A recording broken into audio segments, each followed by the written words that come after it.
ABS-CBN News Center Manila. Ito ang TV Patrol. Magandang gabi bayan.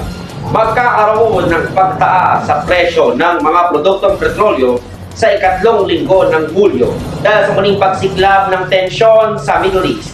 Maglalaro sa 3 piso at 65 centavos ang kada litro ng gasolina habang 10 piso at 68 centavos ang kada litro ng presyo ng diesel at 11 pesos at 77 centavos ang kada litro ng kerosene.